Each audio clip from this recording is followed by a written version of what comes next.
नमस्कार मित्रों, astro talkies में आप सभी का बहुत बहुत स्वागत है। कभी आपने सोचा है कि यह संग दोष हो जाता है जिससे जो हमारी आत्मा है वह कुछ अपवित्र हो जाती है, तो ऐसा क्यों हो जाता है? तो ज्योतिष के माध्यम से इसे जान सकते हैं कि आपको संग दोष है या नहीं है, या संग में गुण है, यानी कि आपका जो संग है वह अच्छा है। तो ये कैसे जान सकते हैं? तो इसके लिए आप सबसे पहले अपने लग्न को देखिए कि वह लग्न कौन सी है, और उस लग्न का स्वामी यानी कि लग्नेश कौन है। तो जैसे मंगल की राशियां हुई तो मेष और वृश्चिक हुई, तो इनके जो स्वामी हैं वह मंगल कहलाए। तो मंगल कैसे होंगे? थोड़े दबंग टाइप के होंगे, थोड़े जोशीले होंगे, जो पापा कह दें या जो पिताश्री कह दें या जो कोई गवर्नमेंट कह दे तो वह इसको कर गुजरने की मान लेते हैं। अब अगर आपके लग्नेश शुक्र हो, यानी कि आपकी लग्न वृषभ राशि की हो या तुला राशि की हो, तो आप पत्नी भक्त हुए। यानी कि शुक्र है, सौंदर्य बहुत पसंद है, आपको विलासिता बहुत पसंद है, आपको फैशन बहुत पसंद है, आपको सुगंधित चीज़ें बहुत पसंद है। तो इस प्रकार की चीज़ें और रिश्ते बनाने में तो आप बिल्कुल परफेक्ट हैं। तो यहाँ पर जो शुक्र की भूमिका है वह महत्वपूर्ण हो जाती है। तो मंगल और शुक्र हो गए। अब आती है बारी मिथुन राशि और कन्या राशि, यानी कि जिसके स्वामी बुध बैठते हैं। यानी कि इनके जो लग्नेश है, यानी कि मिथुन राशि में लग्नेश अगर जो हो जाते हैं, लग्न के स्वामी हो जाते हैं, वह बुध हो जाते हैं, और वही कन्या राशि के स्वामी भी बुध हो जाते हैं। तो यहाँ पर यह देखना कि बुध की प्रकृति कैसी है। बुध युवा है, बुध को हंसी ठिठोली करना पसंद है, बुध को हरी शाक सब्जियां खाना पसंद है, उसको बाग बगीचे में घूमना पसंद है, और हाँ, कहीं ना कहीं उसका एक संघर्ष भी है, क्योंकि कन्या राशि छठे भाव से संबंध है, यानी कि पुराना ऋण लेकर के वह आ रहा है। अब ये मिथुन राशि तक बात हो गई। कर्क राशि की अगर बात की जाए, कर्क राशि के स्वामी होते हैं चंद्रमा। अब चंद्रमा को दूसरी और कोई राशि नहीं मिली है, वह केवल कर्क राशि चंद्रमा ही है। मन को मजबूत करते हुए चलने वाली, यानी कि जैसा मन कहता है उस तरफ एक तरफ स्टिक हो करके उसके साथ काम करना, और यह लग्न भी हो। बात आती है सिंह राशि की। तो सिंह राशि के जो स्वामी हैं वह बनते हैं जाके के सूर्य। ये भी एक ही राशि इनको मिली हुई है, कोई दूसरी राशि नहीं है। तो यहाँ पर देखना है कि पूरे जो 12 राशियाँ हैं उसमें केवल कर्क और सिंह ऐसी राशियाँ हैं जिनका स्वामित्व जो है चंद्रमा और सूर्य के पास है। कन्या राशि हो गई, तुला राशि हो गई, वृश्चिक राशि हो गई। अब जो मुख्य ग्रह आते हैं वह क्या आते हैं? एक धनु राशि यानी कि गुरु आते हैं, और गुरु की जो राशियां हैं वह धनु राशि है और मीन राशि है।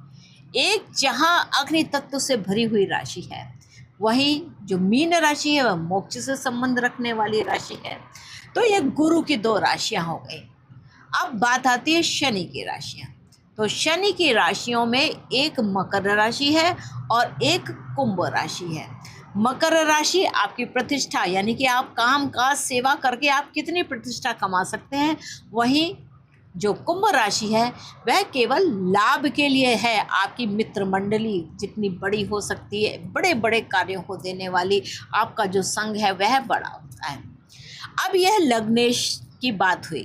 तो लग्न के जो व्यक्तित्व है, यानी कि लग्न क्या सूर्य की है, लग्न क्या चंद्रमा की है, लग्न क्या मंगल की है, लग्न क्या बुध की है, लग्न क्या गुरु की है, या लग्न शनि की है। तो इस प्रकार से यह लग्नेश कहलाते हैं ये वाले ग्रह, यानी कि लग्न का स्वामी लग्नेश कहलाता है। अब जो भी ग्रह बनता है उस ग्रह को कौन देख रहा है, वह ग्रह किन राशियों के स्वामी के साथ में है। तो ये बहुत ही महत्वपूर्ण हो जाता है कि लग्न क्या अकेला है, यानी कि जैसे लग्नेश हैं वह क्या अकेले बैठे हैं? अगर अकेले बैठे हैं तो वह अकेले ही कार्य करेंगे, लेकिन अगर वह किन्हीं ग्रहों के साथ है, मान लीजिए जैसे गुरु की राशि धनु है और गुरु को संग मिला हुआ है उनके मित्र राशियों से, जैसे सूर्य हो गया, जैसे मंगल हो गया और जैसे बुध हो गया, तो यह शुक्र को भी कह सकते हैं। तो इस प्रकार से इनको यह एक हेल्प प्राप्त है कि उनके संग में 2-3 लोग हैं, यानी कि 2-3 लोग जो 2-3 और घरों के स्वामी होते हैं, वह हेल्प करने के लिए हर समय तैयार है। तो इस चीज़ को समझिएगा कि लग्नेश में किसके साथ बैठा है, किस ग्रहों के साथ बैठा हुआ है, कौन से ग्रह की दृष्टि पड़ रही है। अगर अच्छे शुभ ग्रहों की दृष्टि है, शुभ ग्रहों का साथ है, तो वह जो लग्न है कभी भी अकेला नहीं महसूस करती। उसे लगता है कि मेरे साथ 2-3-4 लोग हैं, मेरी मदद के लिए 4-5 लोग आ जाते हैं। अगर इसी में यहाँ पर अगर क्रूर ग्रह हो जाए या कोई अपोजिट ग्रह जैसे राहु हो जाए, जैसे केतु हो जाए या शनि भी हो जाए, तो यह जो है थोड़ा सा, क्योंकि शनि तो बड़ा ही कोल्ड है, धीरे धीरे देगा, संगी साथी बना रहेगा, लेकिन गलती करोगे तो क्रूर दृष्टि से आपका संहार भी कर जाएगा। तो यहाँ पर यह देखने की बहुत ही महत्वपूर्ण बात है कि यहाँ पर आपकी लग्न में क्या राहु साथ में है, क्या आपकी लग्न के स्वामी के साथ केतु साथ में है या शनि साथ में है। तो इस प्रकार के, क्यों मंगल का स्वभाव जो है वह क्या है, क्रूर है, लेकिन मंगल का स्वभाव है जहाँ गलती हो रही थी पुलिस सेना बन करके वहाँ पर खड़ा हो जाता है, या पहलवानी के रूप में पहलवान बन करके वहाँ पर खड़ा होता है। तो इस चीज़ को समझिएगा। तो यह दोष है या गुण है, इसको आप अपनी कुंडली में देखें कि आपके लग्नेश को कौन कौन हेल्प कर रहा है, उनके हेल्पर कौन है। तब आप समझ जाएंगे कि आपके जीवन में अगर मदद आनी है या कोई मदद कर रहा है तो वो कौन कर रहा है। अब वो जो ग्रह है, जो मदद देने वाला ग्रह है, जो हेल्प करने वाला जो ग्रह है, वह किस भाव में बैठा है, उस भाव से संबंधित रिश्ता आपकी मदद के लिए सदैव तत्पर रहेगा। वहीं अगर शनि राहु केतु हो जाए तो यहाँ पर वह विषता देंगे, यानी कि कोई ना कोई ऑब्जेक्शन यहाँ पर करेंगे, किसी न किसी प्रकार की यहाँ पे परेशानियाँ उत्पन्न करेंगे, या विरुद्ध आपकी जो शक्ति है उसके विरुद्ध में काम करेंगे। तो ये एक जीवन का बहुत ही सत्य बात है कि आपकी लग्न के स्वामी बड़े ही महत्वपूर्ण हो जाते हैं, और वह लग्न के स्वामी किन ग्रहों के साथ में सहयोग प्राप्त कर रहे हैं। अगर शुभ ग्रह उनके साथ हैं तो उस लग्न को लाभ मिलने वाला है, यानी कि जब आप मदद चाहते हैं तो आपके लिए तुरंत ही लोग आ जाते हैं।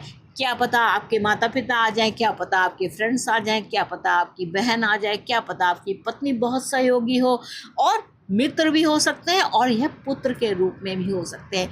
वहीं अगर यहाँ पर राहु केतु या शनि हो जाए तो ये जो दृष्टि के माध्यम से या साथ हो करके किसी भी प्रकार से, मान लो लग्नेश के साथ में 3-4 ग्रह और बैठे हों, तो यानी कि that is the support system. और अगर उसमें शनि राहु केतु है तो वह निश्चित रूप से कुछ ना कुछ बिखराव करने वाले हैं, कुछ फैलाव करने वाले हैं, या आपका असहयोग करने वाले हैं।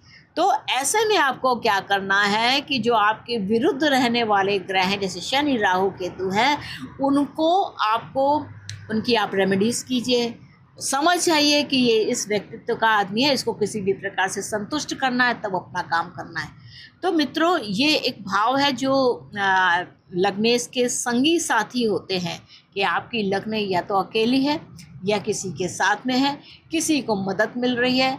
तो इस प्रकार से यह ज्योतिष के रूप में देखा जाता है। मित्रों, आशा करती हूँ कि आपको मेरा यह एपिसोड अच्छा लगा होगा, और आपने मेरे इस एपिसोड को अगर पसंद किया है तो कृपया चैनल को लाइक कीजिए, इसको शेयर कीजिए, सब्सक्राइब कीजिए। मिलेंगे नेक्स्ट एपिसोड में किसी और विषय के साथ। तब तक के लिए नमस्ते, और मेरा चैनल ज़रूर सब्सक्राइब कर लीजिए।